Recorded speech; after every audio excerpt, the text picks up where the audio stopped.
Toni Kroos, les gars.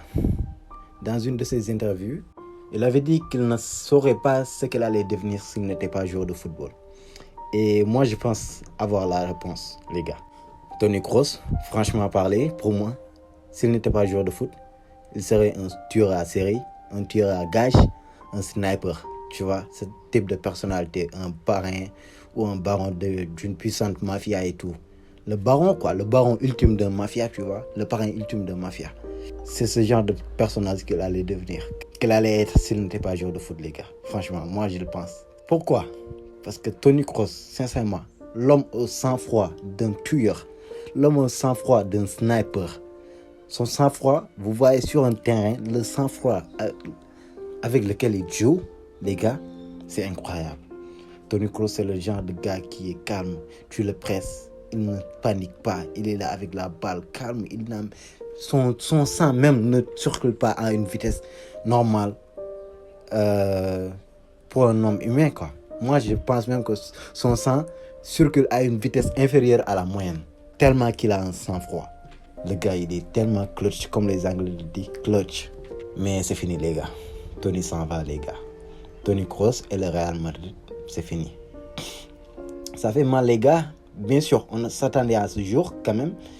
Mais pas de cette façon surprenante. Une annonce qui te laisse dans le froid dans le dos, tu vois, dans un état de choc. Ça nous a surpris, les gars. Je pense que ça a surpris même tout le monde du foot, tu vois. Toute la planète foot, tous les footix, les amoureux du foot, ça les a surpris. Et le gars, il est comme ça, comme je le dis. Il a un sang-froid de tueur et il aime surprendre. Il aime choquer. C'est la nature de Toni Kroos, les gars.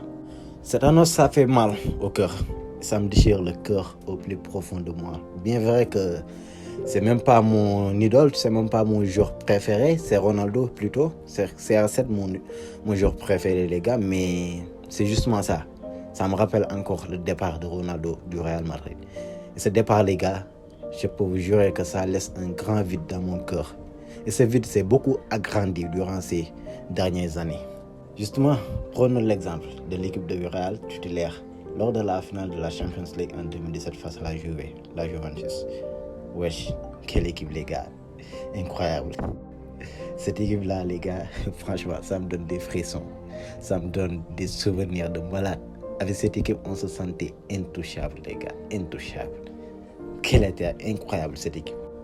C'est de loin le meilleur 11 de toute l'histoire de la LDC, ou je dirais même du football, que j'ai vu jouer cette équipe. Elle a été incroyable. Tout était automatisé, tout était cohérent, tous les automatismes. Il y avait tous les jours qui s'entendaient à merveille. Le football, la balle, ça passait de pied entre pied, de jour à jour, à un autre jour. Tout passait très fluidement. Cette équipe, c'était intouchable. Champion d'Espagne cette année, champion de la Ligue des Champions cette année. Avec des matchs de malade, avec une profondeur de banc aussi tellement profonde. Tu avais des gars, des Morata, des James Rodriguez. Gareth Bale même était sur le banc parfois au détriment des Isco qui étaient titulaires, qui étaient préférés par Zidane. Tu avais aussi des Pepe. Tu avais Hakimi qui étaient là-bas, tu vois.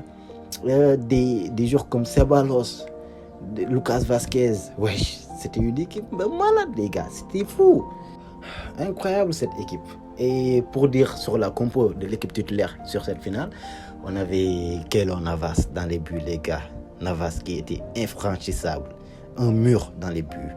Devant lui, tu avais Ramos et Varane, des gars infranchissables, des gars durs, des soldats qui étaient prêts à en découdre avec les attaquants adverses. Les gars, ils étaient durs comme pas possible, les gars. Sur le côté, tu avais qui? Et Marcelo, les gars. Oh, quelle joie c'était de le regarder jouer, de le voir jouer, les gars. Quelle joie ça a été. Le gars, il était l'ami du ballon, tu vois. Le gars, la technique pure à la brésilienne. Et sa connexion avec Ronaldo sur ce côté gauche, ses gestes techniques, ses trucs foufou sur le terrain. Marcelo, il te sortait des contrôles incroyables. Je me souviens de ce contrôle qu'il avait fait avec le Bayern Munich, tu vois. Marcelo, il était incroyable, les gars. Accompagné de qui? De Carvajal aussi, sur le côté droit, les gars. Carvajal, qui te sortait des centres de malade, le gars. Je me souviendrai toujours de son centre en retrait vers Ronaldo pour l'ouverture du score durant ce match. Pour le but de 1-0. Putain, c'était une merveille ce centre. C'était une merveille. C'est le but parfait pour moi. De la construction à la finalisation de ce but, les gars. Du début avec la perte de balle, la récupération, je pense que c'était avec Marcelo et tout, qui joue avec Modric. Modric qui te fait l'extérieur du pied pour Isco. Isco qui te fait une rotation du balle. Il touche la balle, tac, d'un petit tac, tu vois. D'un petit coup de pied sur Toni Kroos. Toni Kroos, tu vois, toujours le métronome, le maestro, avec sa vision qui voit Ronaldo. Seul, tu vois, dans l'entrejeu, dans l'axe du jeu, il lui donne la balle. Ronaldo qui fait quoi, les gars? Il voit Carvajal derrière, arriver comme une fusée. Ronaldo, il repique dans l'axe pour laisser Carvajal l'espace sur le côté droit, pour lui laisser l'espace, le champ libre, tu vois. Et Carvajal qui arrive comme une Bugatti qui arrive derrière toi, tu vois. Quand tu as une Clio, quand tu as un Renault sur l'autoroute et que tu vois une RS6 arriver derrière sur ta rétro, c'est comme ça que Carvajal arrivait derrière Ronaldo, les gars. Et Ronaldo, il a l'intelligence de repiquer dans l'axe, d'amener certains défenseurs et le latéral avec lui et de donner la balle à Carvajal sur une passe en profondeur. Carvajal qui vient automatiquement. Mais il voit Ronaldo qui fait un appel contre appel. Ronaldo qui fait un appel devant d'abord pour faire un contre-appel, revenir en retrait, les gars. Et Carvajal qui te sort un merveille de centre en retrait sur le pied de Ronaldo, les gars. Ce but, il était incroyable. Et Ronaldo qui s'en va te mettre un sur devant les supporters. Oh, j'ai crié, j'étais là, j'étais un gamin, mais je sautais de joie. J'ai couru, j'ai célébré comme Ronaldo en mettant un sur, tu vois. Parce que ce but, c'était incroyable, les gars. Mais bref, j'ai même pas besoin de vous dire tout ça parce que Carvajal, il est toujours là, il continue de faire la même chose. Il est toujours en train de le faire. Il est toujours en train de faire des centres de malade, des matchs de malade. Regardez juste cette année avec les gros matchs qu'il te sort. Carvajal, c'est carrément un soldat, les gars. Et devant la défense, les gars, on avait quoi? On avait le milieu avec Isco d'abord. Isco, il était très fort. Très fort en ce moment, dans ces périodes, les gars. Isco, il mettait sur le banc Gareth Bale parce que, tu vois, même s'il y avait Casemiro, Modric et Kroos, mais tu étais obligé de faire jouer Isco. Tu étais obligé parce que le gars, il était très fort. C'est juste, en fait, en comparaison, c'est juste, en fait, voir Brahim Diaz en ce moment. Brahim Diaz, même si Carlon est toujours sceptique à l'idée de le mettre titulaire, mais Brahim Diaz, c'est quelqu'un qui va jouer. Qu'importe le match, qu'importe l'enjeu du match, Brahim Diaz, c'est quelqu'un qui va jouer. Parce que Isco, dans ces périodes-là, dans ces moments-là, dans ces années, Isco était très fort, les gars. Il éliminait comme pas possible. Il avait la balle collée sur ses pieds, avec ses pieds en forme de O là, tu vois, en forme de parenthèse là. Mais Isco, il était très fort. Il te sortait des matchs de malade. Tu vois, il te sortait certaines galères avec des dribbles. Il arrivait à casser des lignes. C'est comme Brahim Diaz. Il arrivait à éliminer des lignes défensives. Et ça, c'était quelque chose de très puissant dans cette équipe du Real. C'est pour ça Isco a été incontournable, a été irremplaçable. C'était un titulaire indiscutable à l'ère Zidane sur cette équipe. T'avais aussi Modric, les gars. Modric, il était toujours là. Dumbledore, le vieux, comme Stan le dit. Il est toujours là, tu vois, à 39 ans, les gars. Et dire que dans ces années, il avait juste, je pense, 32, quelque chose comme ça. 32, ouais. Et franchement, c'était aussi un titulaire indiscutable, Modric. Je ne vais même pas être grave de Modric, c'est un titulaire incroyable. Il est toujours au top de sa forme. Jusqu'à maintenant, il est toujours au top de sa forme, même s'il joue un peu moins, tu vois. Mais Modric, à ces périodes, à ces moments-là, dans ces années, Modric, c'était quelqu'un, tu vois. C'était quelqu'un, ballon d'or l'année prochaine, en 2018. Non, c'était quelque chose quand même, Modric. Et en attaque, les gars, en attaque. On avait Gareth Bale, mais il est souvent sur le banc. Parce que, tu vois, il avait quelques problèmes avec Zidane et tout. Gareth Bale, il ne montrait pas un peu de sérieux et tout. Donc, du coup, il y avait un peu de froid avec Zidane. Du coup, Zidane le mettait sur le banc et tout. Mais il rentrait, il claquait ses buts, ses frappes et tout. Mais tu avais les deux. Surtout les deux. Benzema, Karim Benzema et Ronaldo. Mais Benzema d'abord, les gars. Karim Benzema, c'était l'homme de l'ombre, tu vois. Il était dans l'ombre. Tapis dans l'ombre, mais le travail qu'il effectuait, c'était énorme. C'était un travail de colosse, un travail de mastodonte, les gars. Karim Benzema, il était le passeur, il était là pour les actions, il était là pour recevoir les balles en appui, servir d'appui pour l'attaque, pour un relayeur entre, tu vois, le milieu et l'attaque. Et l'attaque, quand je dis l'attaque, c'était Ronaldo. Donc, il était entre Ronaldo et le milieu de terrain pour te faire un travail de malade, des passes, un travail dans l'ombre que les gens n'arrivaient pas à voir durant ces époques. Mais après le départ de Ronaldo, on a vu quel Karim Benzema. Qui était Karim Benzema? On a vu le talent de Benzema. On a vu l'immensité du joueur. Mais à côté, t'avais qui? T'avais le GOAT, les gars. T'avais le GOAT. CR7. Pas besoin de faire du discours. On le savait. Le gars, il l'a dit sur ce match même. Sur ce match, durant son premier but, il l'a dit. Just one chance and bang. Pour vous traduire ce qu'il a dit, c'est simple. Il a dit juste qu'il a besoin d'une seule chance et il te met un bang, un banger. C'était ça le GOAT, c'était ça le gars. Le gars, il n'avait besoin qu'une fraction, qu'un quart d'occasion. Il te mettait la balle au fond des filets. Mec, si je reste là à parler de ce gars, je vais pleurer, les gars. Voilà. Ce jour, il m'a fait tellement crier. Mais ce n'est pas l'objet de cette vidéo aujourd'hui. Mais vous avez remarqué que j'ai sauté un jour. J'ai sauté un jour qui est incontournable à cette équipe.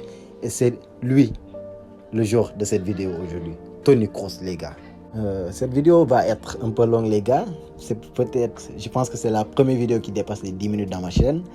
Mais ça en vaut la peine, les gars. Ça en vaut la peine. Toni Kroos, les gars.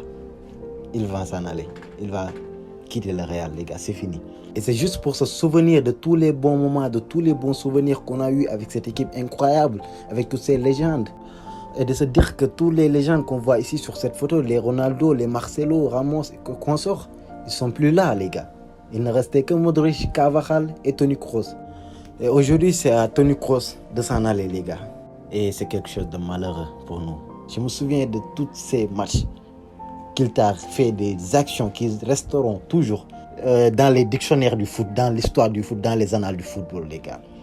Toni Kroos, c'était l'homme qui était le flemmard. Les gens disaient, ouais, il ne défend pas, il est trop mou, il n'est pas rapide, il est nonchalant. Mais Toni Kroos, c'était juste de l'art. C'était une délice à le regarder. Tu vois, tu as de le stress, tu es excité, tu viens, tu regardes Toni Kroos, tu retrouves du calme, tu retrouves de la paix intérieure. Tu vois, une sorte de paix intérieure que nul ne peut expliquer. Personne ne pouvait expliquer ça parce que Toni Kroos, sa façon d'être calme, c'est lui seul qui pouvait être ça. Et dans un terrain, sur un terrain, dans un stade de plus de 80 000 personnes, le gars, il est calme, comme s'il était dans sa chambre. C'est lui seul. Contrôler la balle devant la défense, tu vois. Regarder le jeu, il organisait tout. Il avait la vision. C'est lui. S'il fallait accélérer le jeu du Real, c'était Toni Kroos qui devait accélérer. Si on devait décélérer, ralentir, c'est lui qui était à l'origine de ça.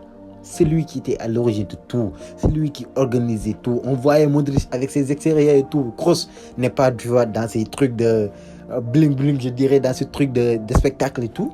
Mais les gars, est-ce que vous remarquez les traversales, les passes, longues passes de Toni Kroos? Toni Kroos, il te sort des passes de malade. Des passes de malade.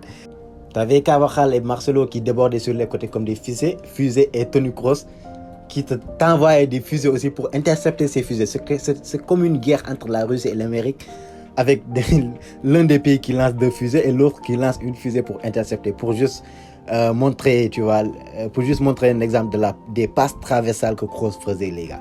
Et aussi Kroos, il a beaucoup appris aux jeunes, Vinicius, Rodrigo et tout. Il les a vus grandir devant lui. J'ai beaucoup d'exemples, surtout avec Vinicius en 2020 lors du Classico où il te mettait, tu vois, il levait sa main pour faire la signe de Vinicius là où il doit aller et il va lui mettre la balle là-bas, exactement. Et Vinicius qui te claque le but. Et sur cette même année contre Liverpool, il te sort une passe de malade, les gars. De la défense pour Vinicius. Une passe qui traverse toute la surface du terrain. C'était incroyable. Le plus récent, c'est cette année contre Bayern Munich. On a vu cette passe qu'il a sortie. J'ai toujours des frissons quand je regarde ça. J'ai toujours des frissons quand je vois encore cette passe. La merveille de cette passe.